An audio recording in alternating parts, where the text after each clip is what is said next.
Salve, igreja, com a paz do Senhor.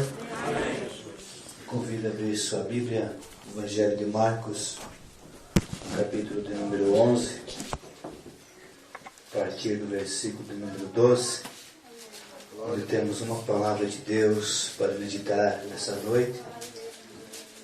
Agradeço a Deus por essa oportunidade, aos irmãos que nos aceitaram para estar aqui nesta noite, e o privilégio de estar junto com amigos, com os nossos irmãos, tanto da cidade quanto daqui do interior.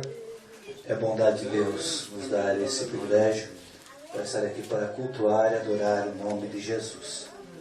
Tenho por certo que Deus já falou ao teu coração, através de palavras meditadas, louvores. Eu peço que você, junto comigo nessa noite, medite nesta palavra. Vamos estar pensando. Eu tenho por certo que Deus vai falar ao teu coração. Já tive o privilégio de meditar esta palavra dias atrás no bairro do Periguaçu. Um tempo curto, um culto de vitória, então um tempo mais resumido. Mas nesta noite, glória a Deus, aleluia, se Deus nos der esta graça, queremos meditar um tempo maior com os irmãos. E eu tenho por certo que Deus irá abençoar as nossas vidas, nos trazendo mudança, e que possamos então ser meditados, ser abençoados, através dessa palavra. Marcos 11, versículo 12. E no dia seguinte, quando saíram de Betânia, teve fome, e vendo de longe uma figueira que tinha folhas, foi ver se nela acharia alguma coisa. E chegando a ela, não achou senão folhas, porque não era tempo de figos. E Jesus, falando, disse à figueira: nunca mais coma alguém fruto de ti. E seus discípulos ouviram isto. E vieram a Jerusalém, e Jesus, entrando no templo, começou a expulsar os que vendiam e compravam no templo. E derribou as mesas dos cambiadores e as cadeiras dos que vendiam pombas. E não consentia que alguém levasse algum vaso pelo templo. E os ensinava, dizendo: não está escrito, a minha casa será chamada casa de oração em todas as nações, mas vós a tendes feito covil de ladrões. E os escribas e príncipes dos sacerdotes, tendo ouvido isto, buscavam ocasião para matar, pois eles o temiam, porque toda a multidão estava admirada acerca de sua doutrina. E sendo já tarde, saiu para fora da cidade. E eles, passando pela manhã, viram que a figueira se tinha secado desde as raízes. E Pedro, lembrando-se, disse-lhe: mestre, eis que a figueira que tu amaldiçoaste se secou. E Jesus, respondendo, disse-lhe: tende fé em Deus, porque em verdade vos digo que qualquer que disser a este monte: ergue-te e lança-te no mar, e não duvidar em seu coração, mas crê que se fará aquilo que se diz, tudo o que disser será feito. Por isso vos digo que tudo o que pedirdes orando, crede que o recebereis e tê-lo-eis. E quando estiverdes orando, perdoai, se tendes alguma coisa contra alguém, para que vosso Pai que está nos céus vos perdoe as vossas ofensas. Mas se vós não perdoardes, também vosso Pai que está nos céus vos não perdoará as vossas ofensas. Tome assento por bondade. Uma abertura de um trabalho de jovens. E o tema que foi escolhido, foi lido nessa noite, diz que Daniel assentou em seu coração e não se contaminar com os manjares do rei, enfim, com tudo aquilo que o rei oferecia. Daniel teve sucesso, conseguiu fazer aquilo que ele queria, porque ele colocou dentro do seu coração. Não era algo que estava na emoção de Daniel, não era algo que estava apenas no intelecto, nos pensamentos de Daniel. A Bíblia diz que ele assentou em seu coração. E por isso Daniel teve sucesso, conseguiu fazer aquilo que realmente devia ser feito, agradou a Deus, acima de estar preocupado em agradar os homens. Para termos sucesso, sermos abençoados, precisamos colocar as palavras de Deus dentro do nosso coração. O salmista faz uma pergunta e diz: como poderá o homem não se contaminar? Como poderá o jovem guardar puro o seu caminho? Diz o próprio salmista: observando a tua palavra. Quando nós decidimos observar a palavra de Deus, guardar em nosso coração, nós temos sucesso espiritual. E tendo sucesso espiritual, todas as outras áreas da vida, nós somos vitoriosos. Glória a Deus, aleluia. Mas a palavra de Deus que eu tenho para essa noite é um texto que é pouco pregado. E podemos dizer que é um texto de difícil interpretação. Este é o último milagre de Jesus que foi registrado no Evangelho de Marcos. O evangelista Lucas, ele omite e não registra esse milagre. E Mateus registra, mas a parte mais difícil de ser interpretada, Mateus não registra, dizendo que Jesus amaldiçoou uma figueira quando não era tempo dela produzir frutos. Mateus não registra isto. Existem algumas singularidades neste milagre, algumas coisas que devemos observar que estão nesse milagre. É o único milagre que Jesus amaldiçoa em vez de abençoar. Todos os milagres que Jesus fez, ele sempre estava abençoando, dando vida, restaurando, construindo. Mas Jesus chega agora para essa figueira e produz um milagre, aparentemente ao contrário de tudo aquilo que ele tinha ensinado, aparentemente ao contrário de tudo aquilo que ele tinha dito. Em vez de abençoar, em vez de dar vida, ele amaldiçoa e traz morte para esta figueira. Também é o único milagre que Jesus destrói algo da natureza. Ele sempre estava construindo, sempre estava dando vida. Quando ele operou milagres na natureza, ele nunca estava destruindo. Neste milagre, Jesus estava destruindo. Olhando para esse texto também, é a única referência no Evangelho de Marcos que nós encontramos falando de Deus como Pai. No Evangelho de Mateus nós encontramos algumas referências. No Evangelho de Marcos, a única referência em que Deus é tratado como Pai é nesse texto, onde fala da figueira amaldiçoada. Também, olhando para esse texto aqui, é a única lição que nós encontramos sobre a oração no Evangelho de Marcos. Não existe uma outra lição, não existe um outro texto do Evangelho de Marcos que fale sobre a oração, a não ser aqui na figueira amaldiçoada. Algumas coisas para nós meditar e para nós pensar. E eu estava pesquisando e vi um homem chamado Oswaldo Lobato, que ele é advogado de São Paulo, um religioso. E ele, lendo esse texto, ele fez uma pergunta. Ele disse: eu não posso entender como Deus, sendo bom, sendo criador de todas as coisas, agora ele chega a uma árvore quando não é tempo dela produzir e amaldiçoa ela por ela não ter fruto. Eu não consigo entender por que Deus fez isso. Mas eu acredito que essa dúvida não é apenas a dúvida de Oswaldo Lobato, esse advogado de São Paulo. Tem muitas pessoas com esse tipo de dúvida. Por que Deus permitiu acontecer isso? E é sobre isso que eu quero falar nessa noite. Ou por que Deus produziu esse milagre? Porque tudo quanto Deus faz, Deus tem um propósito.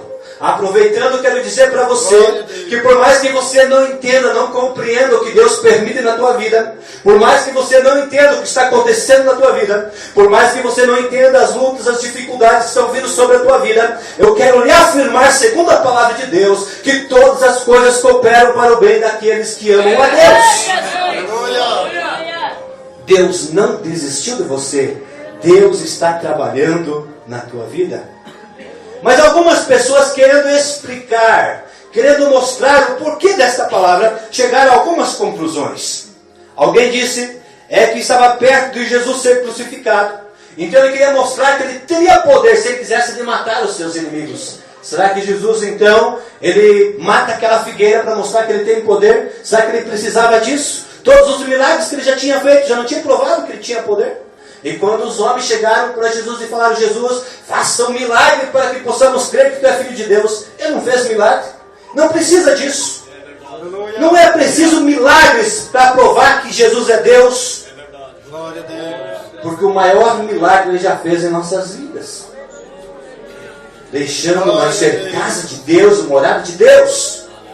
Quando tem pessoas que ficam por aí procurando milagres, para ter uma emoção, para ter um sentimento, pessoas que ficam procurando alguma coisa extraordinária para ver se enxergam Deus, são pessoas que vão viver a vida sem se encontrar com Deus, porque Deus nós encontramos nas coisas simples.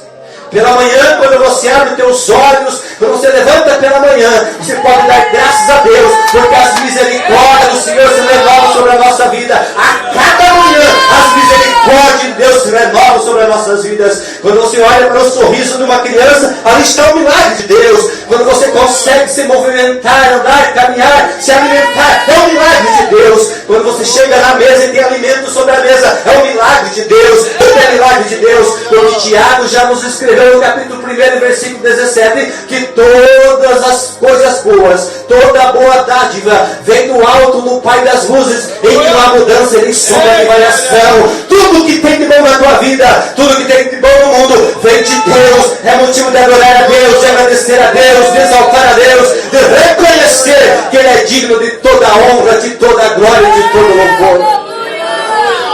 Mas nós, como seres humanos, muitas vezes esquecemos dos milagres de Deus, das maravilhas de Deus. É por isso que o salmista, olhando para dentro dele, ele diz para a sua alma, ele tem uma conversa consigo próprio, e diz: ó minha alma, não te esqueça de nenhum só dos seus benefícios. Bendiga ao Senhor, louve ao Senhor por todos os teus benefícios. Sabe por quê? Porque Ele perdoou os teus pecados, Ele sara as tuas enfermidades, redime a tua vida da perdição, te coroa de graça e misericórdia, te farta de bens, renova a tua vida, enche a tua boca de coisas boas. Não há motivo para adorarmos a Deus. Estamos condenados para o inferno, estamos indo para o céu, estávamos perdidos, presos, e hoje temos certeza que somos filhos de Deus, andamos na luz e não nas trevas.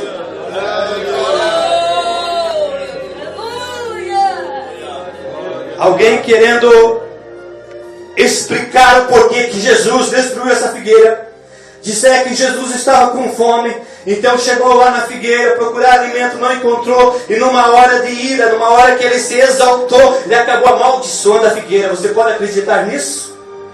O Filho de Deus, o Deus que nunca pecou, iria por um momento se irritar e cometer uma injustiça? Não. O nosso Deus, Jesus Cristo, o Criador dos céus e da terra, não comete injustiça com ninguém.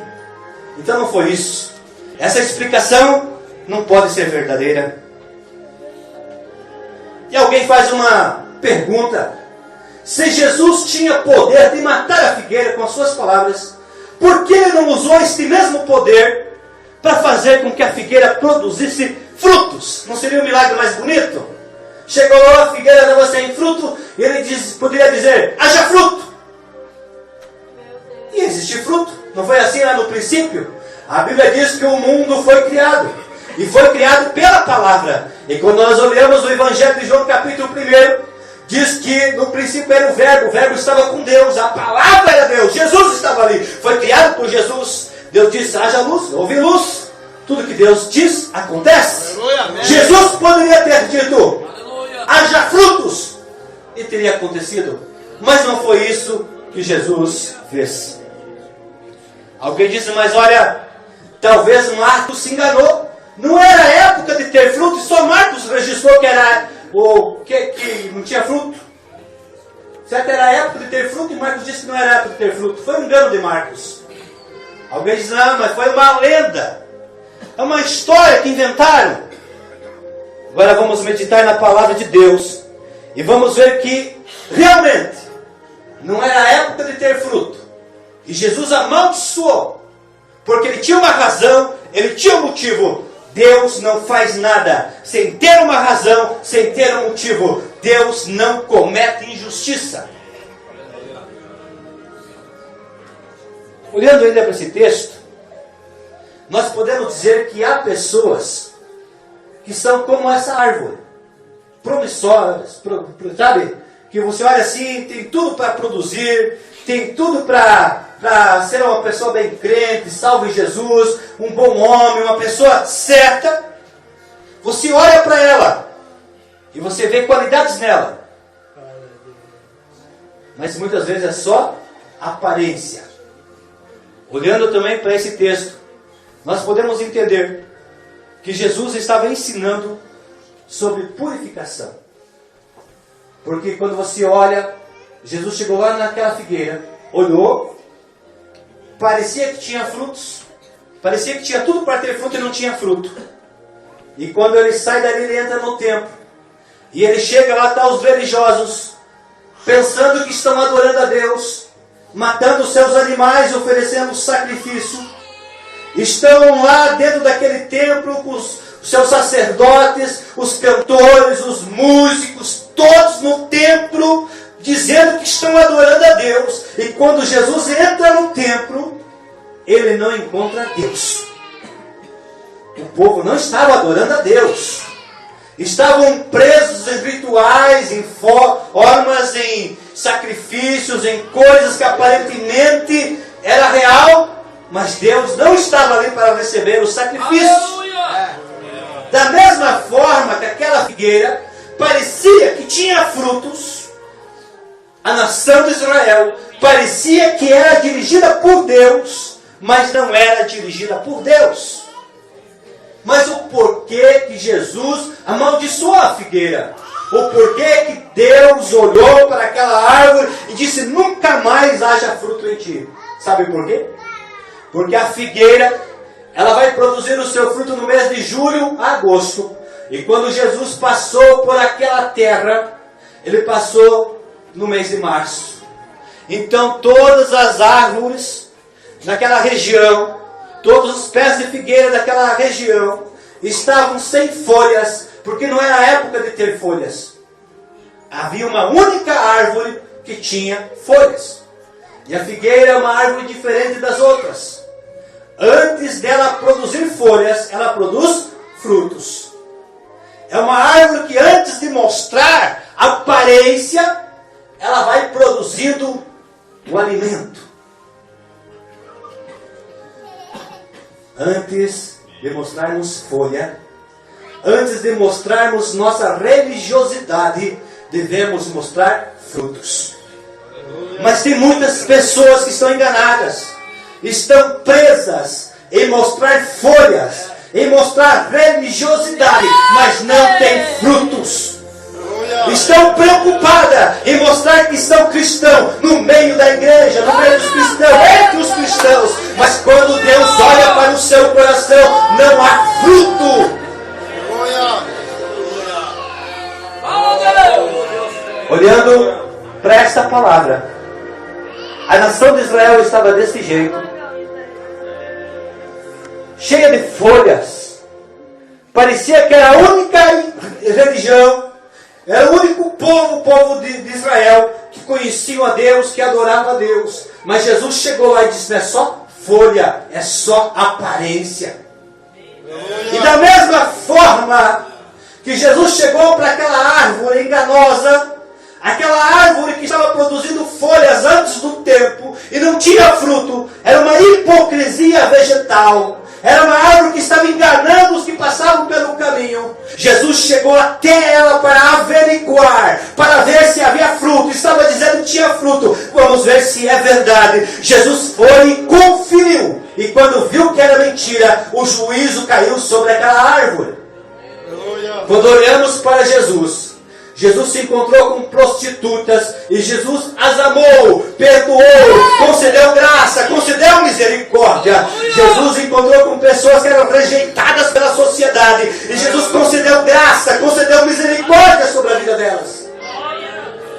Agora, quando Jesus se encontrou com líderes religiosos que estavam lhe dizendo que serviam a Deus, mas não conheciam a Deus, estavam dizendo que eram religiosos, mas estavam longe da presença de Deus. A Bíblia diz que Jesus chamou-os de hipócrita, chamou eles de sepulcros caiados. Enfim, Jesus não tolera hipocrisia. Quero dizer para você que Deus tem mais paciência com pessoas lá fora que não conhecem o Evangelho, que não conhecem a Jesus, com pessoas que estão dentro da igreja, mas não vivem uma vida de santidade, pessoas que estão apenas com folha, mas não produzem frutos. Deus tem mais paciência com pessoas que estão lá fora, que não conhecem o seu amor, com pessoas que estão usando a Bíblia, mas não estão vivendo a palavra de Deus.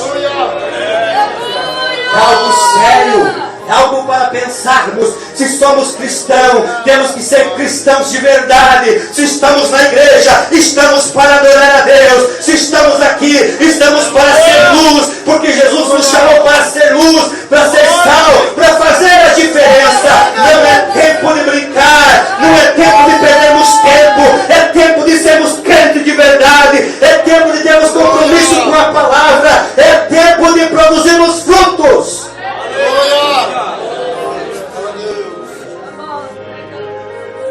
mesma forma que Jesus chegou até aquela figueira, Ele estava dizendo: eu vou inspecionar todas as vidas.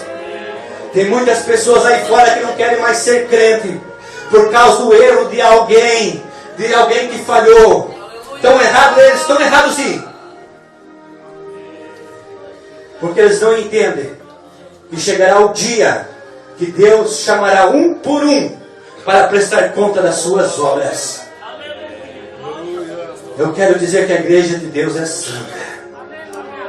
Jesus veio buscar um povo seu, que Ele é puro, santo, sem mácula, sem mancha.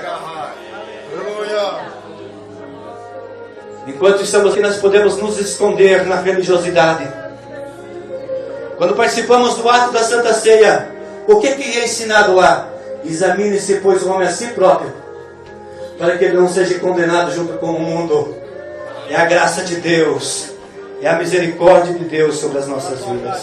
Glória a Deus. Meu Deus.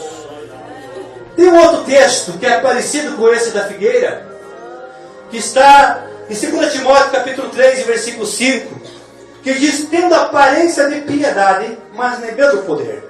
Coisa que os homens tinham, aparência de santo, estavam cheios de folhas, quem olhava estava produzindo, mas se chegasse a conferir as suas vidas, faltava ali o poder.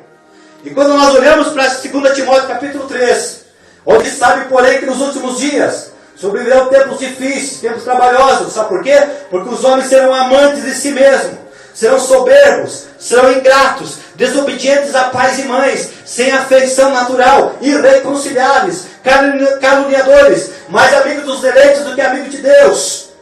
Aí quando você olha para esse texto, você pensa que são as pessoas que estão longe da igreja, mas não são. Porque no versículo 5 diz: tendo aparência de piedade, mas negando-lhe o poder, destes afasta-te. São pessoas que estão entre o povo de Deus, mas não têm encontro com Deus. E hoje pela manhã, não acredito no acaso, mas eu acredito que Deus estava trabalhando para que essa mensagem estivesse pronta essa noite. Eu estava lendo um artigo de Spurgeon e disse: mas isso tem tudo a ver com a figueira. E eu anotei algumas coisas. Alguns têm a aparência de piedade pela via hereditária. Sabe o que é isso? Pessoas que você olha, parecem filhos de Deus, parecem salvos, parece que vão morar nos céus. Sabe por quê? Porque o pai deles era crente, a mãe deles era crente, o avô, o bisavô, já fazem 20 gerações de crentes, então nasceram na igreja, e agora estão se comportando, sabe como tem que ser um crente, sabe como a mulher tem que ser, como o homem tem que ser, sabe, enfim, tudo de religião, sabe tudo da forma, e estão na igreja. Penso que estão salvos, porque estão aí pela via hereditária. Mas eu quero dizer, não importa que você é filho de crente, filha de crente, o importante é que você tenha um encontro com Deus. Todos precisam ter um encontro com Deus. E aí é uma responsabilidade dos pais ensinar os filhos que eles têm que aceitar Jesus, ter um encontro com Deus, para não viver apenas de aparência de piedade, para que verdadeiramente tenha uma vida de piedade. O jovem, a moça, o moço precisa ter uma vida de oração, uma vida de comunhão com Deus, uma vida de intimidade com Deus. Glória a Deus. E aí pesa uma responsabilidade sobre nós pais. Como posso exigir ou querer que a minha filha que está ali tenha uma vida de oração, se passar de segunda a segunda-feira e ela não ver a minha vida, não ver eu tirar um tempo para orar e para conversar com Deus? Não adianta eu dizer para ela: filha, você precisa orar em casa, não só na igreja. Se ela olhar para a minha vida e não ver eu tirar momentos de oração em casa, não adianta eu dizer para minha filha: filha, você tem que ler a Bíblia. Se ela não ver que eu amo a palavra de Deus, que eu tenho prazer na palavra de Deus, é uma responsabilidade sobre os pais, é uma responsabilidade nossa. Nós estamos vivendo num tempo em que os pais colocam a responsabilidade na escola, colocam a responsabilidade no pastor, colocam a responsabilidade da irmã que cuida das crianças. Não, a responsabilidade é dos pais, é nossa, de ser luz, de ser exemplo, de fazer a diferença, porque só seremos salvos se nos encontrarmos com Jesus. Só vamos produzir frutos se não vivermos preso no costume, preso porque um foi salvo, alguém é salvo, todos da família serão salvos. Não será assim.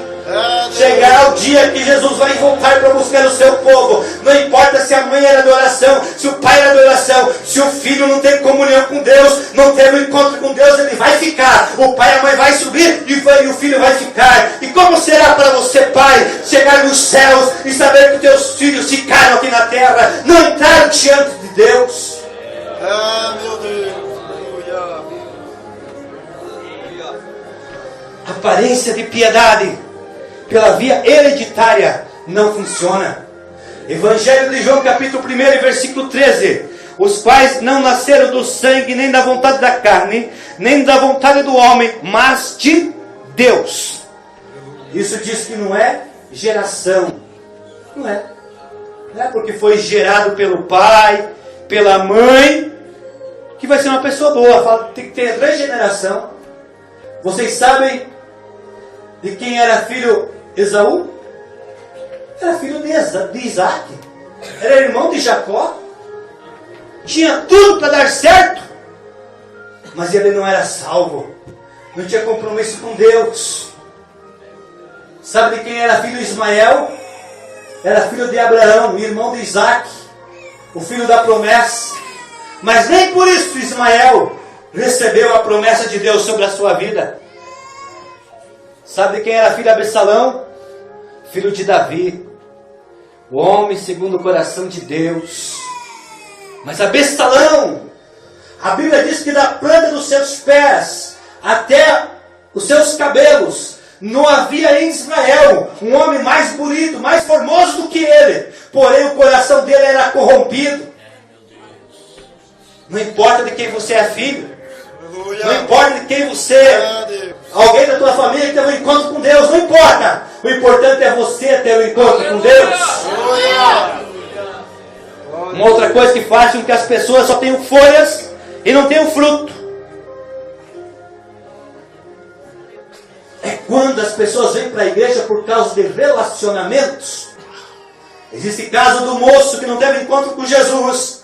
Então ele gostou da moça. E a moça disse para ele, olha, só caso contigo se você ficar crente. Grande engano dos dois. É verdade. É um grande engano dos dois.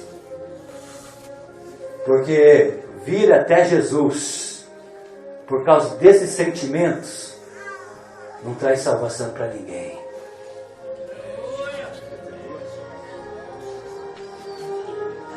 Deus tem poder de salvar sim, moça. Deus tem poder de salvar sim, moço.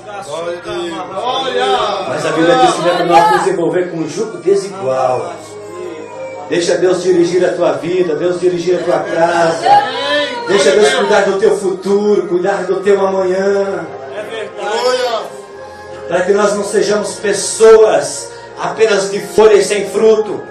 Para que você não venha se envolver com uma pessoa que aparentemente é um bom cristão, mas quando você tiver um relacionamento com ela firme, feito nos documentos, tudo certinho, ele não tem mais compromisso com Deus.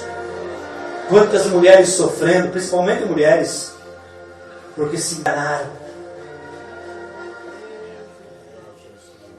Todos precisam ter um encontro com Jesus. É tempo de produzirmos frutos e não folhas.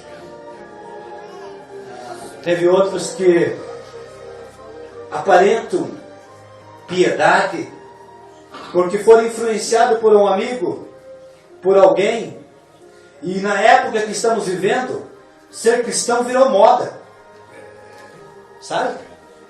Antigamente, dizer que era um crente, por exemplo, era só os povinhos. Dizer, os povinhos, né? Esculachado. Hoje, vão na mídia.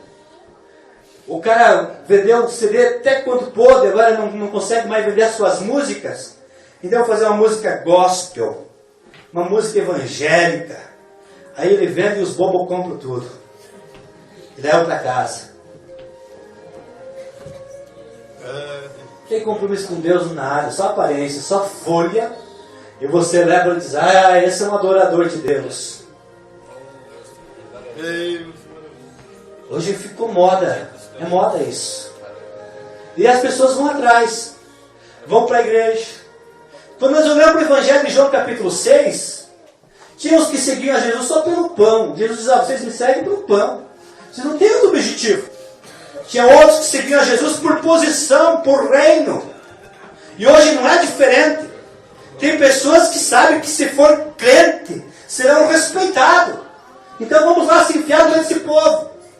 E principalmente nessa época de política, tem muitos nos chamando de irmão, dando a paz do Senhor. E se brincar, pega o microfone aqui e prega o bonito. Folhas. Mas Deus está olhando para o coração de cada um. Ele está procurando fruto. Glória a Deus. E quero dizer que desde o tempo do Iscariote, lembra do Judas? Até agora, continuam pessoas por aí com aparência de piedade. Mas tudo que eles querem é o poder, é o dinheiro. Tudo que eles querem é mexer na bolsa. Tem pessoas por aí abrindo igreja não porque amam as almas, porque não tem mais o que fazer. Porque descobriram que os irmãos acabam acreditando na conversa deles, levando a sua oferta, o seu dízimo. Ah, meu Deus. E tem muitos bobos indo atrás. Mas a Bíblia diz que nos últimos tempos, os homens já têm comichão nos ouvidos. E o desejar ouvir mentira do que ouvir a verdade.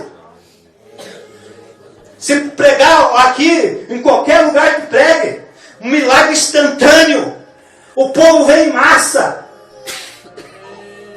Se falar de milagre sem compromisso, o povo vem, porque o povo não quer compromisso. Você pode vir, traga a tua oferta, traga o teu dinheiro, você vai ser abençoado. Não precisa ter uma vida de oração, não precisa ter uma vida de santidade, não precisa ter uma vida de comunhão. Não importa que você produza fruto, o importante é ter folha. Ah, meu Deus. Esse é o evangelho que estão pregando aí fora. Mas eu e você fomos chamados para fazer diferença. Fomos chamados para pregar a palavra, para produzir fruto, para viver em santidade, para viver em pureza, para nos preparar, para nos encontrar com Deus.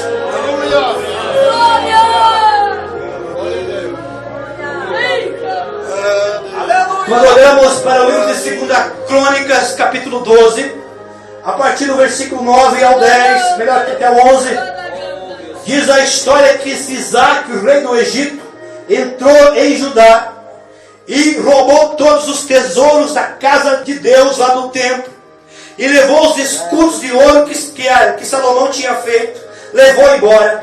E agora quem estava no trono, quem estava no poder era o filho de Salomão, um rei chamado Roboão. E quando foram para Roboão e falaram: ó Roboão, Sisaque entrou no templo, levou todos os escudos de ouro, levou tudo que era precioso.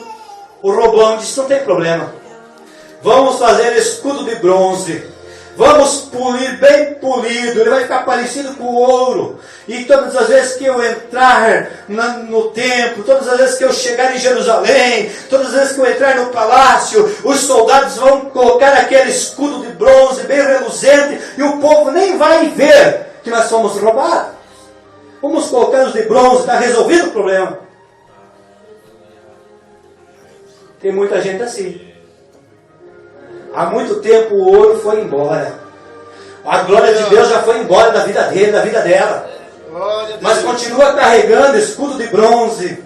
E vai pulindo, vai deixando bonito. E quem olha diz: ah, é o homem de Deus, é uma mulher de Deus, é um santo homem de Deus, uma santa mulher de Deus, é uma bênção. Mas não sabe que é só bronze, não é ouro, não é a glória de Deus. O homem está procurando a glória dele, não a glória de Deus. Está vivendo uma aparência de santidade, mas está em pecado. Está dizendo que ama a Deus, mas o coração dele não é puro, não tem compromisso com Deus. Mas chega o tempo de buscarmos a glória de Deus, de termos o ouro verdadeiro, termos a presença de Deus. Chegou o tempo de Deus olhar para nós e dizer: filho, eu me agrado de ti, eu aceito teu louvor, eu aceito teu culto, eu aceito a tua adoração. Filho, eu tenho compromisso contigo, porque eu tenho me agradado de ti.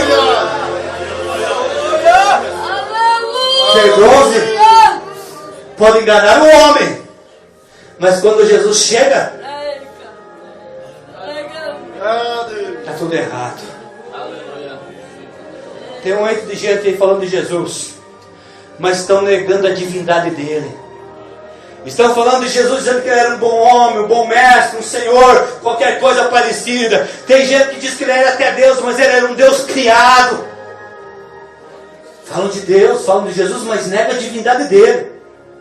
Tem gente falando do Espírito Santo, mas estão falando como se fosse um vento, fosse apenas um fogo, fosse alguma coisa parecida assim, sem personalidade. Mas a Bíblia diz que ele sente, que ele ouve, que ele fala, que ele tem sentimento. E por isso a Bíblia diz: não entristeçais o Espírito Santo de Deus, porque vocês foram marcados, foram selados para o dia da redenção. Quero dizer para você que o Espírito Santo não é uma influência, é uma pessoa que está contigo aqui nesta noite, vai estar contigo amanhã pela manhã, durante o dia, vai estar contigo lá no trabalho, vai estar contigo se estiver lavando a louça, se estiver no arado, onde quer que você esteja, dirigindo o teu auto, aonde quer que você esteja, Deus está contigo. O Espírito Santo é uma pessoa e precisa ser honrada, precisa ser respeitada, ser amada, ter diálogo com Ele, conversa com Ele. Quer ser vitorioso, reconheça que o Espírito Santo é uma pessoa.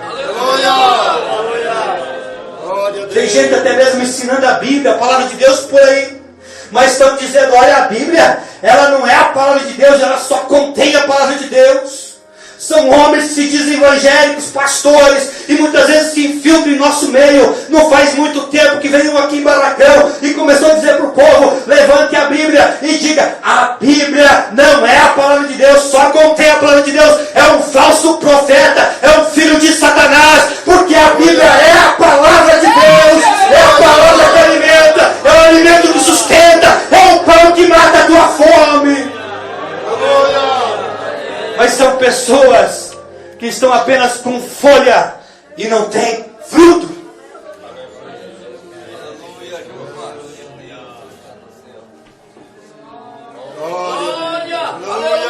Mas voltando para o texto que eu li, porque se levar nessa linha eu não vou chegar na conclusão dessa mensagem. Diz que no outro dia, pela manhã, os discípulos voltaram e chegaram até aquela figueira e ela estava seca. E Pedro olha para Jesus e diz: Senhor, a figueira que tu amaldiçoou morreu, está seca. O que foi que aconteceu? Me explica.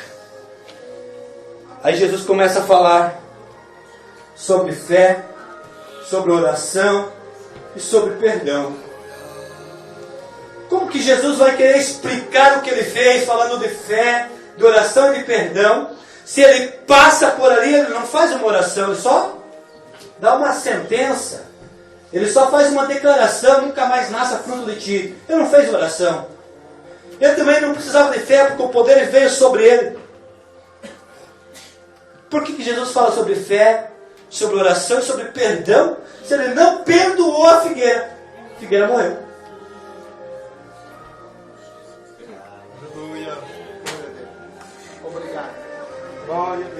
Mas ele diz que nós devemos ter fé em Deus. E quando nós temos fé em Deus, nós fazemos uma oração de um monte pode ser lançado no mar. Você já viu alguém fazer uma oração para Deus tirar um monte e jogar no mar, ou qualquer outro lugar e ter a resposta? Só alguém viu? Eu nunca vi. Nem o próprio Jesus fez isso, porque não tem necessidade. Quando Deus fez o mundo, Ele fez perfeito, cada um no seu lugar, para ser assim mesmo. Então por que Jesus fala sobre um monte que precisa ser removido em relação a esta figueira? Eu quero dizer para você que nós mesmos falamos: você está com problemas, eu estou com um monte de problemas, estou com um monte de dificuldade. O povo israelita, o povo judeu, quando estava com as suas dificuldades, sempre colocava um monte na frente. Então é um monte de dificuldade, um monte de problema, olha, é um monte de pecado, é um monte de luta. E quando Jesus está dizendo sobre isso, Ele está falando sobre alguns tipos de montes que impedem de produzirmos frutos. Quando você olha para o apóstolo Paulo, Romanos capítulo 7, ele diz assim: o que eu quero fazer, eu não faço, e eu faço aquilo que eu não quero. E ele chega a dizer: miserável homem que eu sou, quem me livrará do corpo desta morte? Mas no versículo seguinte ele diz: mas graças a Deus por Jesus Cristo. E quando você vai um pouquinho mais adiante no capítulo 8, ele diz: portanto agora nenhuma condenação há para os que estão em Cristo Jesus, que não andam segundo a carne, mas segundo o Espírito. Glória a Deus. Talvez você, ouvindo essa palavra, tenha chegado à conclusão que vocês têm a sua folha, não esteja produzindo fruto. Talvez você queira produzir fruto, mas existe algum tipo de pecado, algum monte que está sobre a tua vida, impedindo de você ter vitória. Tem pessoas que têm ataque de raiva e de repente falam o que não deve e depois se arrepende, até chora e pede perdão. Às vezes o esposo em casa acaba por um momento de ira falando o que não deve, ofende a esposa. E mulher marca, né? Às vezes passa tempo, depois a mulher acaba lembrando, infelizmente, né? Foi o evangelista que falou de memória de elefante, não fui eu, né? Mas enfim, tem pessoas que gostariam de se libertar de um vício, mas não conseguem, estão presas. Pessoas que estão presas na mentira. Ajuda Deus. Acabam, sabe, uma hora ou outra acabam mentindo. Sabe que a mentira, e quem mente é filho do diabo, porque a mentira pertence a ele. Mas acabam inventando, aumentando, vai contar uma história e de repente tem um pouquinho a mais. Tem pessoas que foram ofendidas no passado e dizem, eu perdoei. Mas quando lembra, sente uma tristeza, uma angústia. E quando tem uma oportunidade, lembra do passado e começa a falar e não para mais. Tem pessoas que gostariam de viver em santidade, mas a sensualidade, a carnalidade domina a sua mente, os seus pensamentos, está preso. Só vai produzir folha, não produz fruto. Talvez esteja alguma coisa na tua vida que está impedindo de você produzir fruto. Mas tem uma receita de Jesus aqui. Você tem que colocar a fé em Deus. Sabe por quê?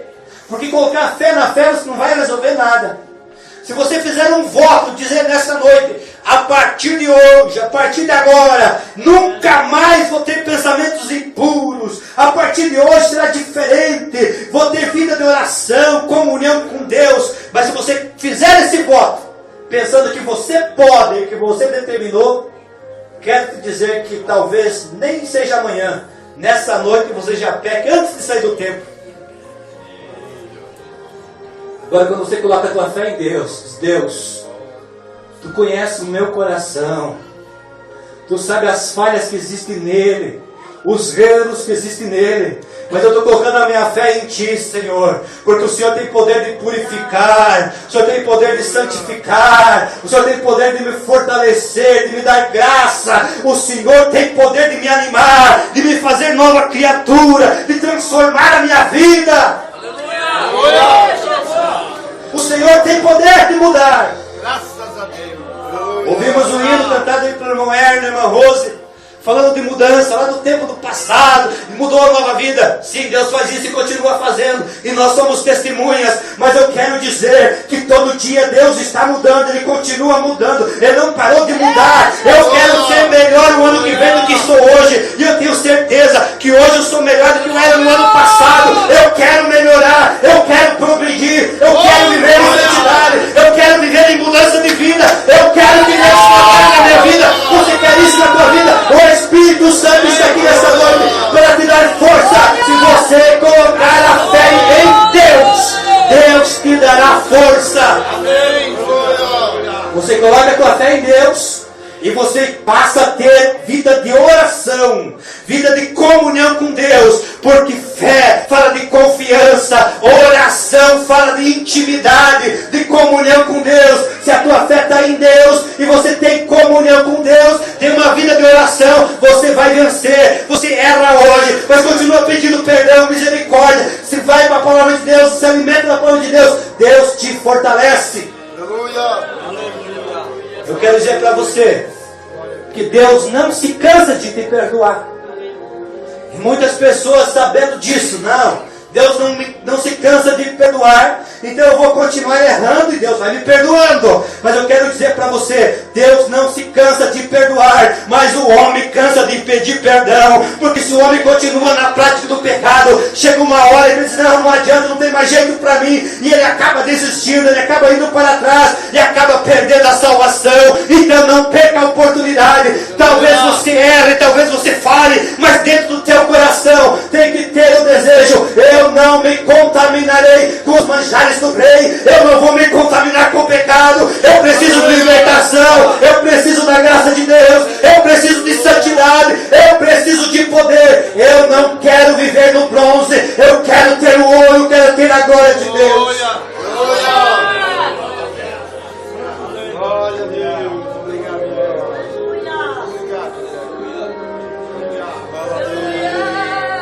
Obrigado, E por último, a coisa mais séria que impede de nós termos frutos é o perdão. Porque todos nós somos machucados e todos nós machucamos. Muitas vezes eu tive que pedir para alguém, me perdoe, eu falhei. Não é fácil, viu? A irmã Rosa testemunhou que um dia, na igreja cheia, eu disse para um casal lá, para uns irmãos, me perdoe. Eu vou pregar, mas eu quero que ore comigo, ore com os irmãos que estão ofendidos comigo. É fácil? Não é fácil. Mas é necessário. Então, se alguém errou, lembre que você também errou. Aquela comparação que Jesus fez, que um homem tinha uma grande dívida e foi perdoado. E de repente ele sai na rua, na estrada, encontra alguém que devia um pouquinho para ele e não quis perdoar. Então, o homem que tinha perdoado ele disse, vem cá, eu te perdoei uma grande dívida e você agora não perdoa os outros. Vai para a cadeia e vai ficar até quando você conseguir pagar. E sabe quando que esse homem sai da cadeia? Nunca. Porque ele foi perdoado 600 mil vezes mais do que aquele que devia para ele. Éramos merecedores do inferno e hoje somos filhos de Deus. Todos os dias nós erramos, nós falhamos contra o nosso Mestre, nosso Jesus. Nós dizemos que o amamos, mas muitas vezes passa o dia e nós não conversamos com Ele. Nós dizemos que o amamos, mas muitas vezes não temos tempo com a Bíblia, com a palavra. Ele nos perdoa, esteja pronto para perdoar. E nós vamos produzir frutos e não folhas. E só para encerrar, eu quero deixar bem claro que devemos produzir frutos, sim. Depois do fruto vem a folha. Porque também você não só fica produzindo frutos sem produzir folha. Quero dizer que Deus vai olhar para você e vai ver que tu é filho dele, filho dela, vai ver que você tem fruto. E as pessoas ao redor também vão olhar para você e vão ver que você é filho de Deus, filho de Deus. Não é por isso que agora, não, mas então nesse caso você é crente só eu. Ninguém é crente só. Nós dependemos uns dos outros. Sabe por que Deus nos fez comparação de ovelha? Porque ovelha anda unido. Os cães que andam dispersos. E sabe qual que é a matéria-prima de um diabo? É um anjo desprovido de santidade. E nunca teremos um Judas antes de ter sido um apóstolo. Mas eu e você não somos diabo, somos filhos de Deus. Nós não somos traidores. Nós temos compromisso com Deus. Te coloca de pé. Eu quero que o irmão Erna e a irmã Rosa cante aquele hino que cantaram antes. Deus mudou a minha vida. Aleluia. A minha também. Porque Deus mudou a minha vida, mas eu quero que Ele continue trabalhando. Aleluia. Eu quero dizer para você que Deus mudou a tua vida, mas Ele quer continuar trabalhando. Amém. Você que talvez queira mais graça de Deus, mais mudança, e quiser vir aqui na frente, Eu vou pedir para o pastor Elton fazer essa oração após este hino. Enquanto estão cantando, você pode vir para a frente. Não fique com vergonha, porque eu também preciso de mudança. Eu também. Eu preciso mais da santidade. Eu preciso mais da glória de Deus. Eu não quero ser bronze. Glória a Deus.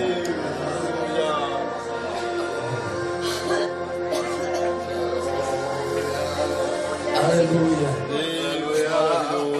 Eu tinha um trabalho na época para cantar. No começo do nosso trabalho, eu logo, já recém estava saindo da minha vida velha, quando um homem me afrontou no lado da minha casa e briguei com ele. Briguei forte. Deu até problema com a justiça. E eu recebi um convite para cantar. Eu disse para a Rosa: Rosa, eu não posso ir cantar. Eu tenho que chamar esse homem de perdão. E eu comecei a orar a Deus pedindo uma oportunidade. E um dia eu estava na minha casa sozinho, ele estava com um monte de amigos. Eu disse: Senhor Leones, faz um favor. Todo mundo parou, Senhor, agora eles vão se matar. E eu disse: olha, não adianta explicar para o Senhor o que está acontecendo comigo, mas eu quero que o Senhor me perdoe. Olhou para mim assim e disse: mas perdoar, por que perdoar? Eu só quero o seu perdão.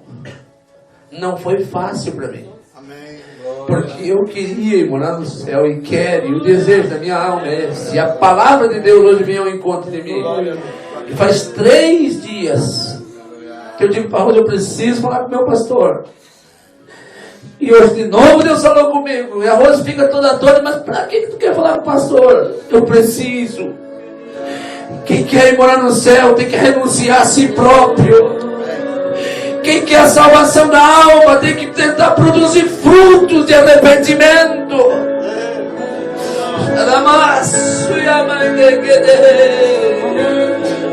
Que aceitei ao meu Jesus. Minha vida logo se multiplicou. Manda mesmo, Deus. Tenho que falar, tenho que dizer Tudo que o Mestre fez por mim. Ele mudou a minha vida. Ele mudou o meu viver. Ele mudou a minha mente. Hoje eu canto diferente. Agora eu posso dizer. Sabe, você precisa pedir perdão a alguém hoje. Ele mudou a minha Não tenha vergonha. Peça perdão hoje. É mais fácil de enfrentar o juízo eterno e perder a salvação. Ele mudou a minha mente.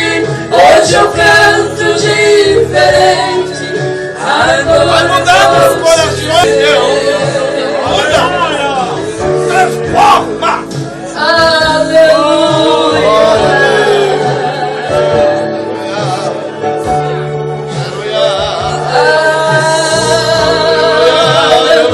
Levante a tua mão ao céu assim, querido. Glória a Deus. Vai Sinta mudar. nessa noite o perdão de Jesus.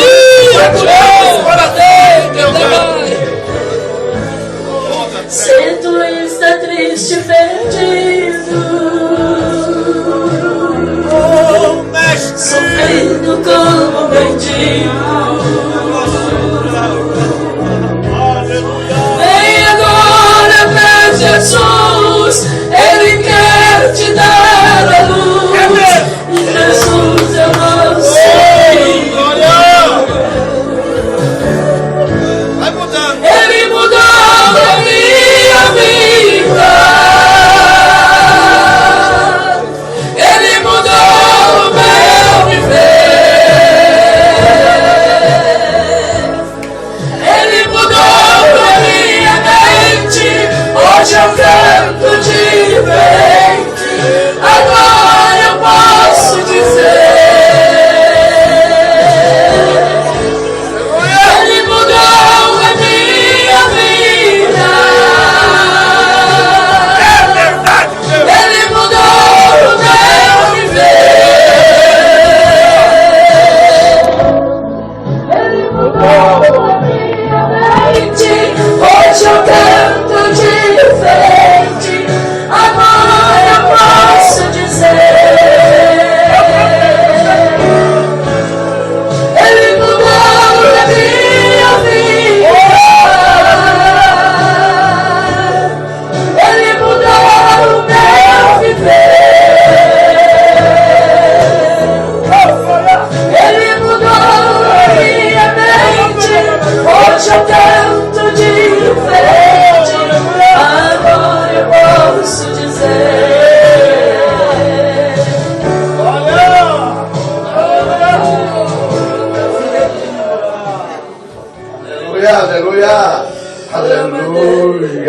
Aleluia.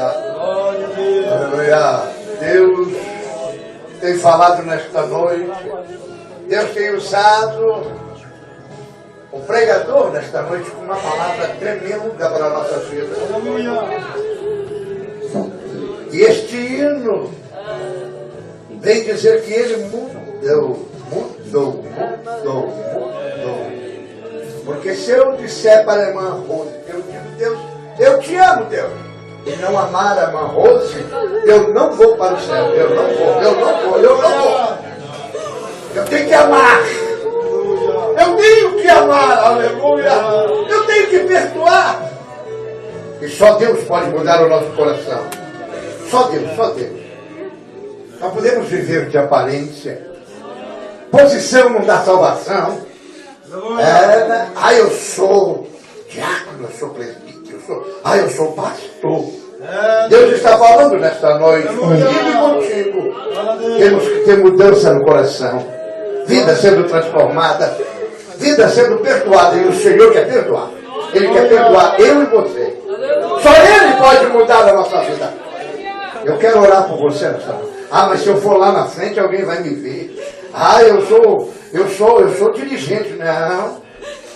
Eu vou morar no céu. Não adianta nada. O inferno não é o meu lugar. Eu vou morar no céu. Jesus me salvou, me curou. E eu tenho que produzir frutos verdadeiros. Você, como cristão conhecedor da palavra, eu quero dizer para você que Jesus te ama. Não sei se alguém quer aceitar Jesus. Faz um test drive com Jesus. Faz um test drive com Jesus aí. Experimenta ele. Se ele não for bom, vai embora. Se você também devagar com a tua fé, dá uma acelerada, vem à frente. Deixa Deus trabalhar na tua vida. Deixa Ele botar um óleo no motor, para que você possa ficar mais suave, mais alegre. O óleo é o bálsamo do Espírito. O senhor vai pregar, pastor? Não. Eu só estou te chamando, porque o Espírito Santo está nos funcionando. Jesus te ama, você é importante para Deus. A tua posição não te salva. A tua posição não te salva. O teu dinheiro não te salva. Mas quem salva é Jesus. Só este que nós vamos orar. Vamos orar.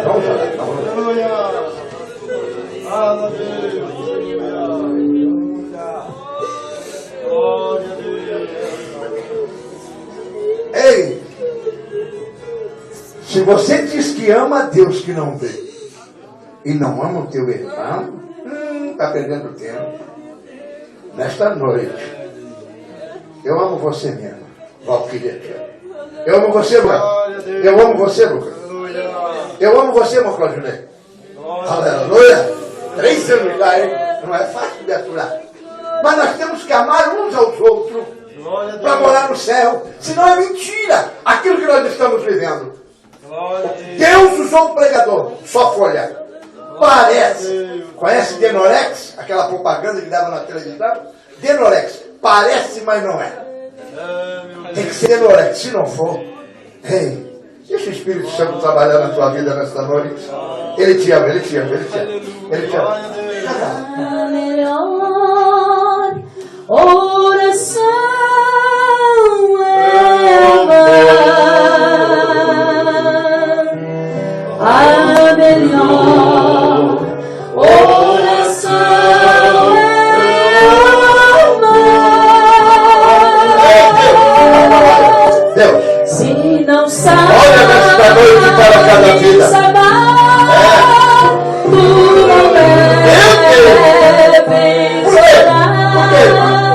A melhor oração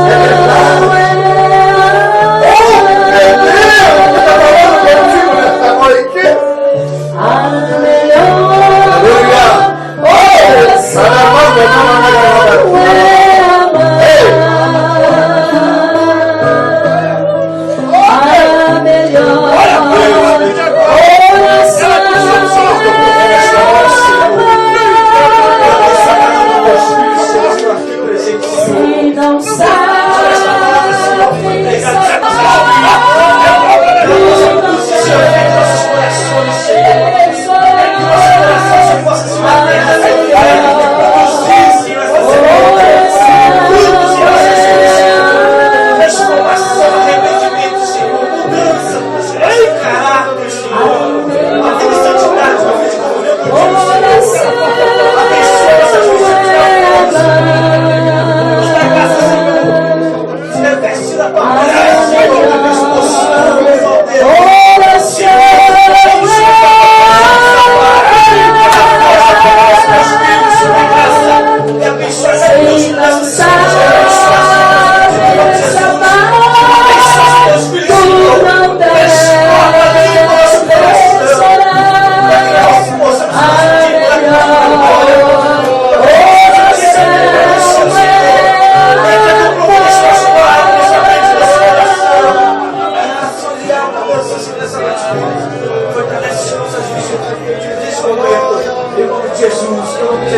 Oh, aleluia.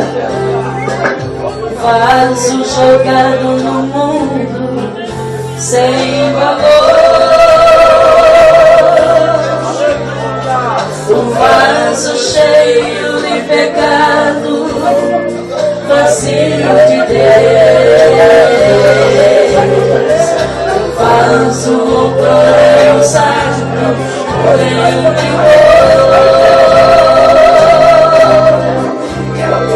passou dele toda a virtude, não mais prestou.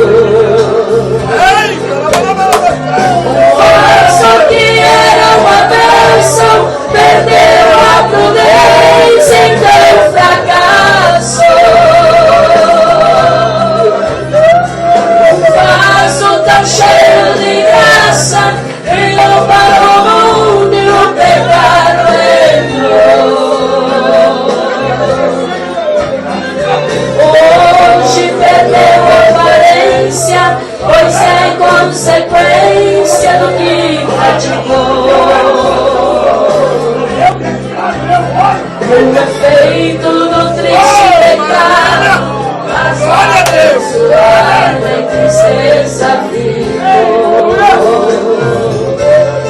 É a mão do Senhor essa noite, é a mão de Jesus aqui, aleluia. Um vaso aqui dentro da igreja, Deus usou. Era um vaso de honra, tinha valor. Porém não cuidou e o pecado entrou. Não é mais um vaso de honra, vazio ficou. Porém eis aqui o oleiro, que é o verdadeiro restaurado.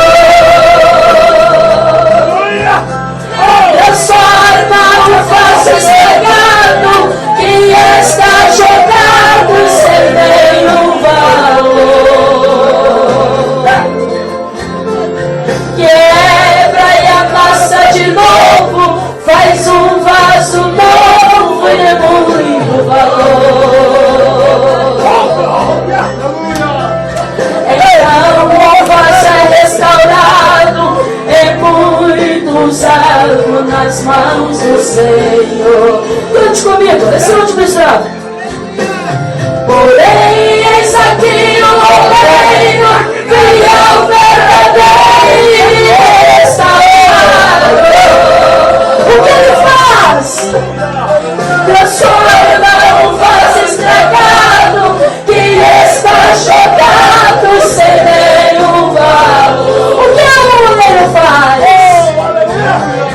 Quebra e amassa de novo, faz um vaso novo e é muito valor. Aleluia! Então o vaso é restaurado, é muito usado nas mãos do Senhor.